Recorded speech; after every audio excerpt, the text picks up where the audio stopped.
I remember मैंने अली खज़र का भी इंटरव्यू किया था, उन्होंने भी बिल्कुल आपकी वाली बात की थी कि जब अब एक मेन फैक्टर है जो कि इस्टेब्लिश करेगा कि अब जो जो हम चाहते हैं, जो जो हमें पता भी है, जो चीज़ें बेहतरी के लिए ज़रूरी हैं, वो हो पाएंगी नहीं, वो है विल की बात सारी। क्योंकि पहले भी बड़े ज़्यादा लोग आए हैं जो मेरिट पे थे, लेकिन एक वो चीज़ थी मेंटल फोर्टिट्यूड और विल, अगर वो हो तो कुछ भी हो सकता है। अच्छा सर, मुझे मज़ीद एक और सवाल बनता है मेरा, आपने रिफॉर्म्स का जिक्र किया, तो हम देख रहे हैं कि जो करंट गवर्नमेंट है उसने फिर से बड़ी ज़्यादा गवर्नमेंट्स इस तरह करती हैं, उन्होंने भी कह दिया कि पेंशन्स के मामले में ज़रा रिफॉर्म्स लाने की ज़रूरत है। तो क्या ये वाकई इतना बड़ा माजरा है कि हर गवर्नमेंट को लगता है कि इसमें इस्लाहात की ज़रूरत है? इफ सो तो किस तरह से, और हमारा जो पेंशन का निज़ाम है वो इंटरनेशनल सिस्टम से किस तरह मुख्तलिफ है? देखिए, बड़ा इंपॉर्टेंट एरिया है ये पेंशन का, और हमारे पड़ोसी ममालिक ने जो है ना वो 15-15, 20-20 साल पहले इसको रिफॉर्म किया, और रिफॉर्म में कोई कोई रॉकेट साइंस नहीं है। आपको जो है 2-3 चीज़ें बेसिक करनी है। देखें, 1 से 1.5 ट्रिलियन के बीच में आपकी पेंशन की जो है ना वो एक 1.8 बिलियन से लेकर 1.2 ट्रिलियन के बीच में पेंशन का आपका जो है वो इम्पैक्ट है, यानी कि इतना बड़ा साइज़ है आपका। इंटरेस्टिंग। और उसमें दोनों है, सिविलियन भी हैं और आपके नॉन सिविलियन डिफेंस जो है पेंशन्स भी हैं। अच्छा, इसके अंदर जो है ना कंट्रीब्यूशन प्लान आपको लेके आना है। कंट्रीब्यूशन बिल्कुल आसान, अगर मैं अल्फाज में बात करूँ तो आप अगर 100 रुपये आपकी तनख्वाह है, जी। 10 रुपये उस पर आपको जो है वो पेंशन मिलनी चाहिए। लेट्स टेक एग्जांपल दे रहा हूँ, तो आप 10 रुपये आप भी कंट्रीब्यूट करेंगे और एम्प्लॉयर भी कंट्रीब्यूट करेगा। तो कंट्रीब्यूशन प्लान लेकर आएं, और फिर उसको फंड भी कर सकते हैं कि मिसाल के तौर पे अगर गवर्नमेंट जो है आपको पैसे दे रही है और वो आगे आपकी जो जितना आप साल काम करेंगे और उसके बाद आप रिटायर होंगे, उसके बाद आपकी वो पेंशन की जो कैलकुलेशन होगी, उसको मुझे आज फंड भी तो करना है ना, कि भाई मैं आपकी लायबिलिटी क्रिएट कर रहा हूँ कि आप मेरे पास काम कर रहे हैं, आपने 30-35 साल काम किया, उसके बाद आप छोड़ के चले, आपने मतलब रिटायर हो गए आप, तो आपकी पेंशन खड़ी हो गई ना मेरे पास। बिल्कुल। एक तो देखें, एक तो इसमें ये करना पड़ेगा कि आपको अब जो हायरिंग है ना वो ज़्यादा कॉन्ट्रैक्चुअल करें, और 65 साल की एज, मेरे ख्याल में 60 और 65 साल की एज से ज़्यादा ना करें आप, ठीक है, और यंग पॉपुलेशन को आने दें आप, ठीक है। परमानेंट बेसिस पे हायर ना करें, कॉन्ट्रैक्चुअल बेसिस पे हायर करें। अब जॉब सिक्योरिटी नहीं होनी चाहिए गवर्नमेंट में, एक माइंडसेट था ना पूरे सब कॉन्टिनेंट में कि जी गवर्नमेंट जॉब है, गवर्नमेंट नौकरी का इनको जो आप जो है ना वो सिक्योरिटी प्रायोरिटी है, दें, इस लड़के को जो है ना वो रिश्ता मिलना चाहिए क्योंकि इसके पास गवर्नमेंट जॉब है। वो इसलिए वो माइंडसेट ये था कि जी सिक्योर है, छोड़ के कोई इनको जो है ना वो जॉब इनकी छुटेगी नहीं और इनको कोई निकालेगा नहीं, अभी भी है। ये हमेशा रहेगा। तो देखिए इस माइंडसेट को चेंज करना है ना, बिल्कुल। कि जी आपकी गवर्नमेंट की जॉब भी हो या प्राइवेट सेक्टर की जॉब हो, आप कॉम्पिटेंट हैं, आप मेहनत कर रहे हैं, आपका रेलेवेंट हैं आप, तो आप कंटिन्यू करेंगे। That's all that should matter. आपकी एग्जैक्टली तो आप क्यों गवर्नमेंट को जो है वो इस तरह से यूज़ करें कि जी गवर्नमेंट जॉब है तो जी हमेशा ही रहेगी। तो कहने का मतलब ये कि वो जो पेंशन का जो मॉडल है, और ये केपी गवर्नमेंट ने भी बाय द वे किया है कि कंट्रीब्यूशन पे लेके चले जाएं उसको, कि गवर्नमेंट सिर्फ कंट्रीब्यूट ना करे, आप भी एज एन एम्प्लॉय करें, और फिर उसको गवर्नमेंट ये प्लान करे कि मेरी अगर ये लायबिलिटी खड़ी होती है, मैंने इसको रिटायरमेंट के बाद देना है कुछ, जो भी बाकी रह गए, बहुत बड़ी फौज है अभी हमारे पास गवर्नमेंट में, तो उनको भी जो है आप फंड भी करें, यानी कि गवर्नमेंट अपने एसेट्स ऐसे क्रिएट करे कि ये जो फ्यूचर लायबिलिटी हो, ये एसेट उसको फंड भी करे, यानी कि मैं कहीं इन्वेस्ट करूं जहां से रिटर्न आए और मैं इस लायबिलिटी को पूरा करूं, पे कर सकूं। एक ये, दूसरा मैंने कहा हायरिंग पे किस तरह से क्या स्ट्रक्चर होना चाहिए, कॉन्ट्रैक्चुअल बेसिस पे हो, और तीसरी बात ये कि आप जो है फौज को कम करें, आप साइज़ को कट कर दें, साइज़ को कट करें, जो मैंने शुरू में बात की थी ना कि प्रोविंसेस को दें और लोकल लेवल पे दें, आप लोग वहाँ काम करें, ना कि फेडरल के ऊपर जो है इतना ज़्यादा बर्डन हो कि वो इतने सारे लोगों को लेके। तो ये 1.25 ट्रिलियन का जो इम्पैक्ट है ना, ये आहिस्ता आहिस्ता कम होना चाहिए, क्योंकि ये आपको जो है ना ये हम कहते हैं टिकिंग बॉम्ब है ये बेसिकली। अगर आपने इसको फंड नहीं किया या इसको रीस्ट्रक्चर नहीं किया तो ये आपको आपकी फिस्कल को खा जाएगा। एक ये, एक स्टेट ओन एंटिटीज़ जो हैं वो 800 अरब से 1 ट्रिलियन का लॉस करती हैं वो साल का, वो इम्पैक्ट बहुत बड़ा है। फिर आपका ये एनर्जी का जो लॉस है 800 अरब से 1 ट्रिलियन का, जो आगे थोड़ा सा और बढ़ेगा 2-3 सालों में, तो और क्योंकि आपने वो पॉलिसी इस तरह से लेके चले हैं जिसमें आपको फिक्स रिटर्न देते हैं, आप डॉलर बेस्ड रिटर्न देते हैं, इंटरेस्ट रेट ड्रिवन होता है, सब कुछ होता है, तो वो इन्वेस्टर के लिए रिस्क एक तरह से फ्री हो गया। जो जिन्होंने पावर में इन्वेस्ट किया उनका कसूर नहीं है, एक्चुअली पॉलिसी फ्लॉ था हमारा, उसको ठीक करने की बात ज़रूरत है। तो ये 2-3 फैक्टर्स है ना, पेंशन, एनर्जी, सर्कुलर डेट और ये सारा आपका एसओईज़ का, इसको आप ठीक नहीं करेंगे तो आपकी फिस्कल के प्रॉब्लम्स ठीक नहीं होंगे। ये 3 बड़े इश्यूज़ हैं जो कि ठीक करने हैं, तो pension is one of them. एक चीज़ और ऐड कर देता हूँ इसमें पेंशन में, कि आप जो है ना ज़्यादातर जो है वो मोनेटाइज भी कर दें, यानी कि आप आज जो हमारा जो पे स्ट्रक्चर है वो बेसिकली गाड़ी, घर या जो भी मुराद हैं उनको आप मोनेटाइज कर दें। मोनेटाइज जब करेंगे तो ये एम्प्लॉय के ऊपर होगा, गवर्नमेंट एम्प्लॉय के ऊपर, कि वो उसको खर्च करता है, खुद गाड़ी लेता है, घर लेता है, क्या करता है, मोनेटाइज कर दें आप। ठीक तो है, बहुत सारे इसमें काम हो सकता है, ये बहुत इस पर एक पूरा प्रोग्राम हो सकता है पेंशन पे। पूरा प्रोग्राम में करेंगे हम। तो लेकिन हमने मोटी मोटी चीज़ों को जो टच ऑन किया है, आई होप कि इस पे अमल हो।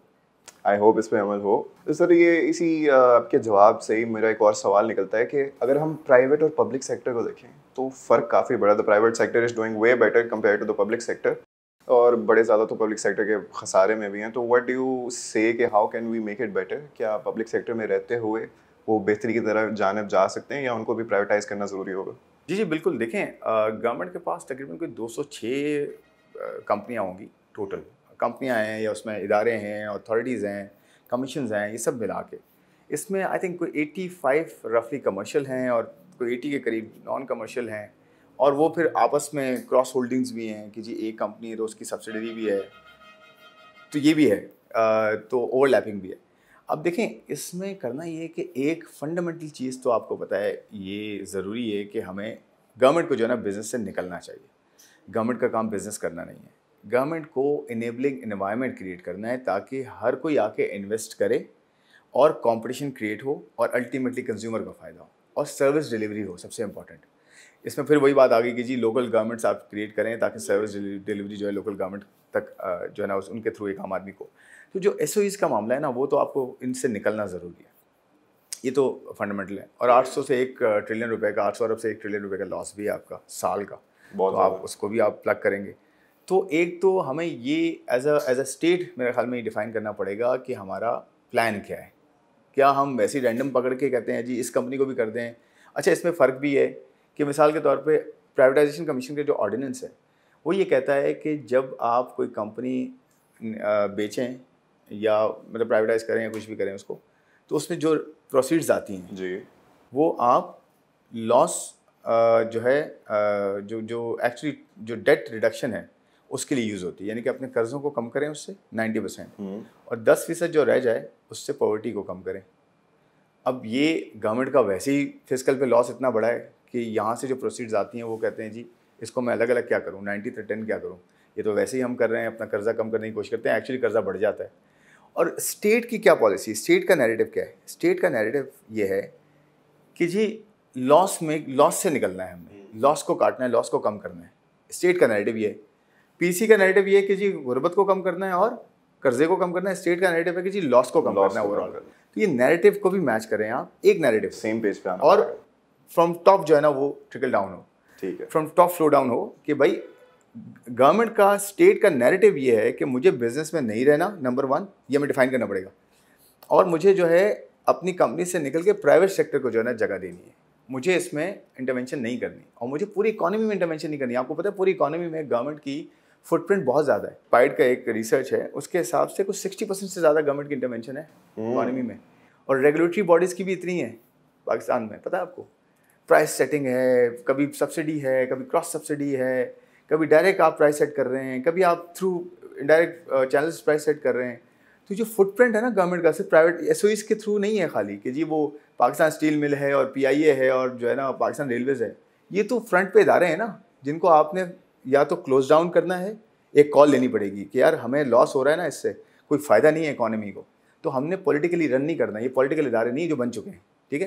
क्लोज डाउन कर दें या प्राइवेट सेक्टर को दें, बोले आप चलाएं, आप इक्विटी रखें मैनेजमेंट के साथ, मिनिमम इक्विटी रख लें 26%, मैनेजमेंट आपकी है, आप चलाएं इसको, और अगर आपकी बेहतरी होगी हम आपको पूरा सपोर्ट करेंगे, इनेबलिंग एनवायरनमेंट देंगे। अगर बेहतरी होगी तो हमें भी फ़ायदा होगा, गवर्नमेंट ऑफ पाकिस्तान को भी फ़ायदा होगा in the form of dividends, in the form of higher value. PIA अगर देते हैं तो पीआईए के अंदर अगर 26% हम देते और 74% अपने पास रखते, और जो है फ़ायदा होता पीआईए को, कोई आके एयरलाइन चलाएगा, बहुत पोटेंशियल है हमारे एयरलाइंस में और एविएशन बिजनेस में, तो उसके रिजल्ट में हमें फ़ायदा होता। लेकिन ठीक है, उसका एक स्ट्रक्चर उन्होंने डिफाइन किया। तो मैं एक एग्जांपल दे रहा हूँ कि जो एसओईज़ है ना, ये आपने टॉप से एक नैरेटिव क्रिएट करना है, फिर आपने वो सेक्टर्स आइडेंटिफाई करने हैं जो आपको हिट कर रहे हैं बहुत ज़्यादा। कुछ ऐसे किए भी हैं जिसमें टीएनडी सेक्टर है जो एनर्जी का है, सबसे ज़्यादा लॉस मेकिंग उसी में ही है ना। आप देखें 2 बड़े मसले हैं उसके, एक तो लॉस गवर्नमेंट ले रही है, इतना बड़े उनके 600-700 अरब रुपए के लॉसेस ले रही है।